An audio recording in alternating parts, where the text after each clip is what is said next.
Bendita Esperança, com o pastor Eliezer Freitas. Jesus Cristo poderá voltar ainda hoje. Se ele não voltar, estaremos esperando por ele amanhã. Igreja da Bendita Esperança, Rua Augusto Trombini, 444, no alto da cidade.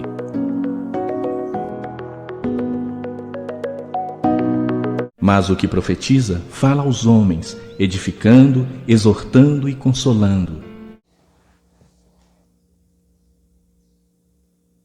A paz seja contigo, meu irmão, minha irmã. Nós estamos aqui nessa quinta-feira para continuarmos falando a respeito de costumes cristãos dos quais nós não devemos nos envergonhar. E eu peço a você que está me assistindo nesse momento para nos assistir até o final, a conclusão dessa palavra, porque é um assunto, o assunto de hoje é um assunto muito importante. Tem muitas pessoas que não sabem, mesmo estando nas igrejas, das verdades que nós vamos expor aqui aos seus ouvidos, meu irmão, minha irmã. Hoje nós vamos falar do costume de se ofertar na igreja. Para começar, nós vamos ler aqui em João capítulo 12, versículo 4, o seguinte: Então um dos seus discípulos, Judas Iscariotes, filho de Simão, o que havia de traí-lo, disse: Por que não se vendeu este unguento por 300 dinheiro e não se deu aos pobres?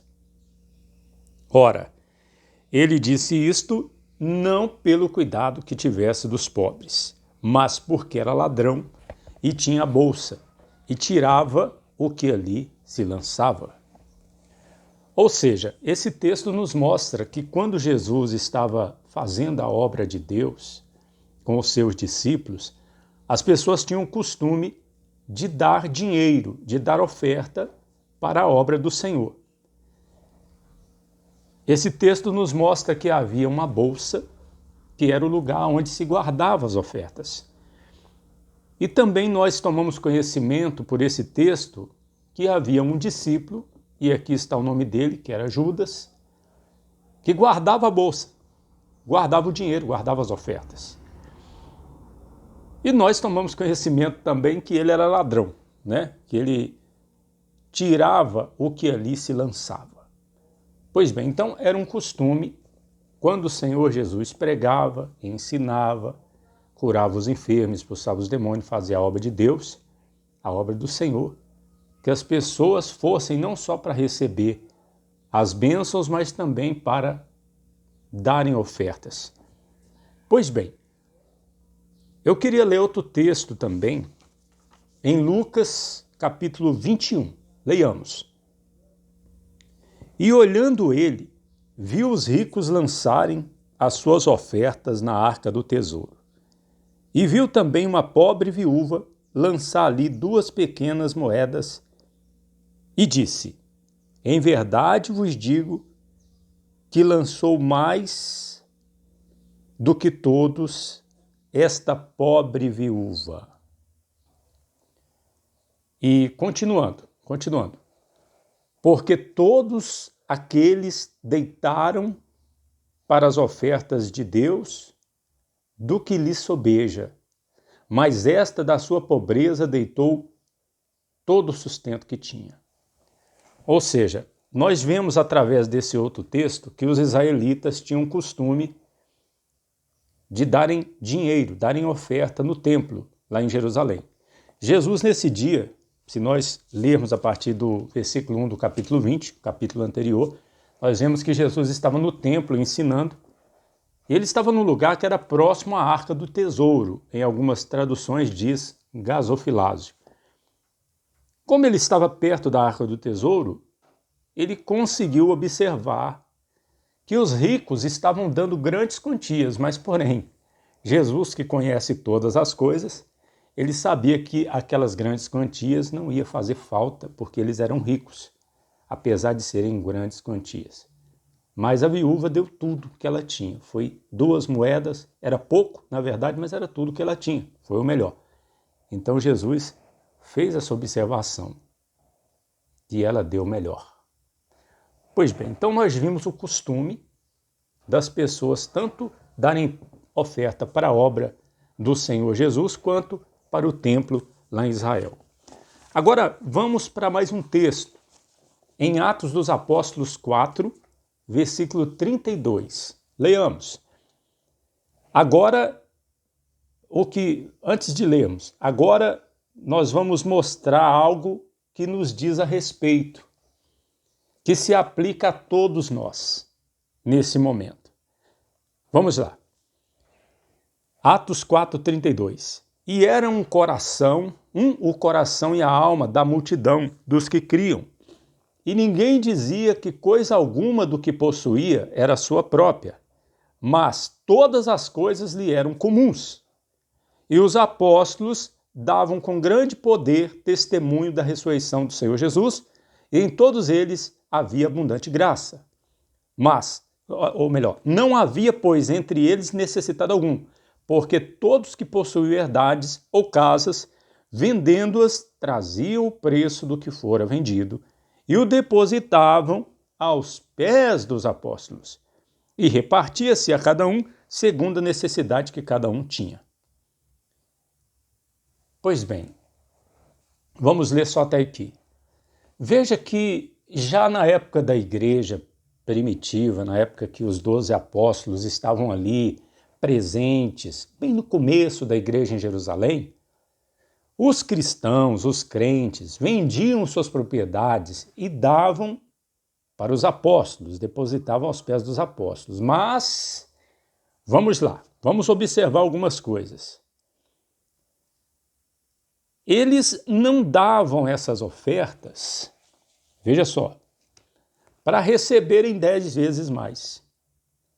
Como hoje as pessoas nestas grandes igrejas famosas, elas dão oferta, mas esperando receber 10 vezes mais aqui nessa terra. Os próprios falsos apóstolos e falsos pastores, eles ensinam, deem o seu tudo porque Deus vai te fazer ficar rico aqui nessa terra. Eles jamais falam que Deus vai fazer a pessoa ficar rica no céu, por incrível que pareça. Jesus disse, não ajunteis tesouros na terra, mas eles pregam, ajuntai tesouro na terra, indo contra a palavra do Senhor. Então, eles até usam esse texto para dizer, tá vendo? Eles, na igreja primitiva, eles davam tudo, então vocês têm que dar tudo também. Só que eles davam tudo não é porque eles queriam receber 10 vezes mais, ficarem ricos. É porque realmente eles não queriam ficar ricos. Eles não queriam ter bens aqui nessa terra. Eles queriam juntar tesouros no céu. Observa também, meu irmão, minha irmã, que eles não davam tudo na esperança de poder chegar na frente da igreja e contar um grande testemunho. Olha, eu dei tudo e hoje eu tenho 10 carros, tenho 10 fazendas, eu tenho uma loja, eu tenho um supermercado, hoje eu tenho milhões, eu faturo milhões por mês. Não. Olha o que está escrito aqui no versículo 32. E ninguém dizia que coisa alguma do que possuía era sua própria. Até as poucas coisas que eles ainda ficavam possuindo, eles não se atreviam a dizer, é meu isso, eu tenho aquilo. Bem diferente do que nós vemos nestas megas igrejas hoje em dia. Nestas igrejas famosas da televisão, que as pessoas vivem indo lá contando testemunho. Olha, eu entrei na igreja, eu tinha pouco, agora eu tenho muito. Mas também eu dei tudo, então Deus me fez ficar rico. Isso não tem nada a ver com o Novo Testamento. Isso não é o Evangelho de Deus, isso é uma enganação. Observa que, leia, meu irmão, minha irmã, ninguém dizia que coisa alguma do que possuía era sua própria. Veja que todos esses testemunhos aí não é obra de Deus. É bonito que a pessoa conseguiu conquistar coisas, sim, mas o satanista também consegue. A pessoa sem Deus também consegue ficar rica. Existem muitas pessoas que conquistaram mundos e fundos que nem creem em Deus, elas não creem, não respeitam a Deus, vivem no pecado. Então, enriquecer nessa terra não quer dizer que a pessoa tem parte com Deus, que a pessoa está abençoada por Deus. Pois bem, vamos mais um texto aqui. Em Filipenses, capítulo 4, versículo 14. Vamos aprender mais uma lição aqui que diz respeito a nós hoje, que nós precisamos saber. Filipenses 4, 14. Todavia fizestes bem em tomar parte na minha aflição. E bem sabeis também, ó Filipenses, que no princípio do Evangelho, quando parti da Macedônia, nenhuma igreja comunicou comigo com respeito a dar e a receber, senão vós somente. Vamos continuar lendo, depois vou comentar alguma coisa sobre isso aqui. Porque também uma e outra vez me mandaste o necessário a Tessalônica. Não que procure dádivas, mas dádivas quer dizer oferta, viu, meu irmão, minha irmã? Mas procura o fruto que cresça para a vossa conta. Mas bastante tenho recebido e tenho abundância. Cheio estou, depois que recebi de Epafrodito, o que da vossa parte me foi enviado, como cheiro de suavidade e sacrifício agradável e aprazível a Deus. O meu Deus, porém, segundo as suas riquezas, suprirá todas as vossas necessidades em glória por Cristo Jesus. Amém. Vamos observar algumas coisas aqui e comparar com o que se faz hoje. Primeiro, nós observamos aqui que as igrejas naquela época, até aquelas que foram fundadas pelo próprio apóstolo Paulo, elas não eram obrigadas a pegarem toda a sua oferta e mandar para o apóstolo Paulo, como fazem os falsos apóstolos e os falsos bispos hoje, onde eles são tão organizados como uma empresa que as ofertas que entram na igreja vai para a sede, vai para a mão do líder, acaba na mão do líder, que vai se enriquecendo cada vez mais. Nessa época aqui, nós vemos, através desse texto, que eles não tinham esse costume de recolher as ofertas e mandar para o apóstolo Paulo. Até porque, quando Paulo estava em Tessalônica, a única igreja que se associou com ele, que mandou oferta para ele, foi a igreja de Filipos. Ele está dizendo aqui. Não é verdade? Outra coisa que nós observamos, Paulo, ele recebe aquela oferta vindo com Epafrodito e ele manda a carta e diz, olha, já estou cheio, eu tenho abundância, não precisa de mais. Hoje em dia o que nós vemos é o seguinte, os falsos apóstolos, os falsos bispos, eles recebem, quanto mais vão recebendo, mais vão dizendo na televisão, no rádio que estão precisando. E chegam na igreja e dizem, olha, não tenho o suficiente ainda, eu preciso de mais. Porque são gananciosos, são avarentos, fazem disso um comércio. Fazem comércio de vós, como está escrito lá em Pedro, farão comércio de vós. Essa é que é a verdade. Então, meu irmão, minha irmã, atente, observe a palavra de Deus. Leia a Bíblia, conheça as Escrituras para você não ser enganado. Quantas pessoas estão dando oferta nas igrejas e Deus não está recebendo aquela oferta? Deus não vai abençoar, por quê? Porque a pessoa não está dando a oferta conforme Deus quer que ela dê. E como que Deus quer que ela dê? Observe aqui em 2 Coríntios, capítulo 9, versículo 7. Vamos ler. Cada um contribua segundo propôs no seu coração, não com tristeza ou por necessidade, porque Deus ama ao que dá com alegria. Veja, aqui está o mandamento do Espírito Santo. 3 coisas. A pessoa tem que dar se ela sentir no coração, por Deus.